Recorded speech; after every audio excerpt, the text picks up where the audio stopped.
Hi అండి, మీ money kitchen ఛానల్కి స్వాగతం అండి. ఈరోజు మనం దొండకాయ ధనియాల కారం చేసుకుందామండి. చాలా కమ్మగా ఉంటుంది, సింపుల్గా అయిపోద్ది. చూడండి, అందులో కావాల్సిన పదార్థాలు: 1 కేజీ దొండకాయలు ఇలాగ మనం చీల్చి పక్కన పెట్టుకున్నాం, శుభ్రంగా కడిగేసుకుని.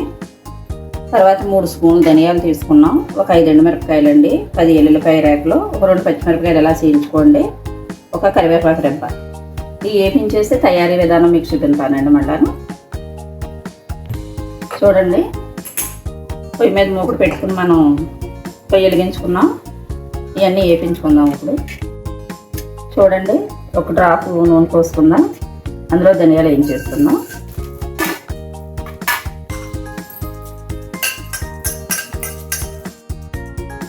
చూడండి, ధనియాలు వేయిపోయినాయి, ఒక ప్లేట్లో తీసేసుకుందాం.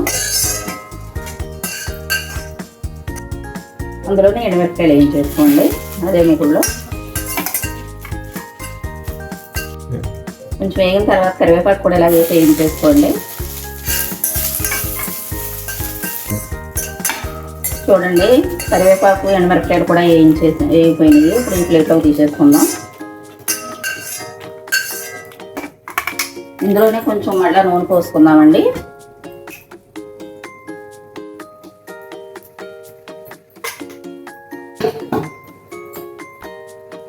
కొన్ని ఆవాలు జీలకర్ర వేసుకుందాం. అలాగే మనం పచ్చిమిరపకాయలు తీయించుకున్నాం కదా, అవి వేసేసుకుందాం. అలాగే ఒక ఎండుమిరపకాయ వేసుకోండి.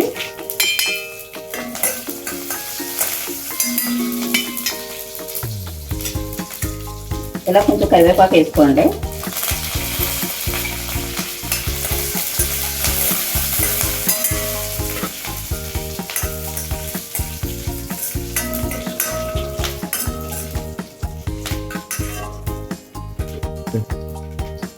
ఇప్పుడు దొండకాయలు వేసేసుకుందాం. దొండకాయ ముక్కలు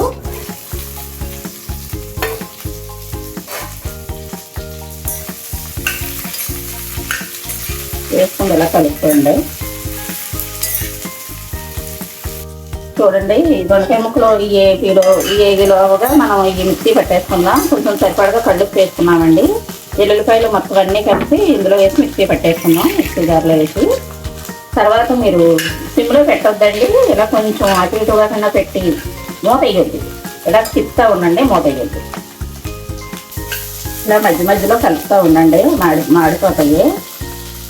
వీడియో బాగా చూస్తున్నారండి, సపోర్ట్ చేయండి. అలాగే వీడియో చూసి వదిలేకండి, సపోర్ట్ చేయండి. చూడండి, వేసి అనేది ఇప్పుడు కారం మిక్సీ పట్టుకున్నాం కదా మనం, ధనియాల కారం ఇలా వేసేసుకోండి.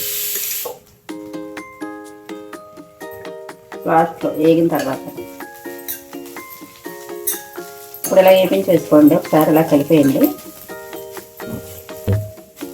చూడండి, అయిపోయింది. వేగిపోయింది. శుభ్రంగా స్టవ్ ఆఫ్ చేసేసుకుందాం. మీరు మీ ఇంట్లో చేసుకుని చూడండి, చాలా కమ్మగా ఉంటుంది కూర, సింపుల్గా అయిపోద్ది. దీనికి కాంబినేషన్ కొంచెం మొన్న చూపించాను కదండి, బెల్లం చారు. దీనికి కాంబినేషన్ బెల్లం చారు బాగుంటుంది, బెల్లం చారు చేసుకోండి. దొండకాయ ధనియాల కారం చూడండి. ఈ వంట మీకు నచ్చితే లైక్ చేయండి, షేర్ చేయండి, సబ్స్క్రైబ్ చేసుకోండి, కామెంట్లో చెప్పండి.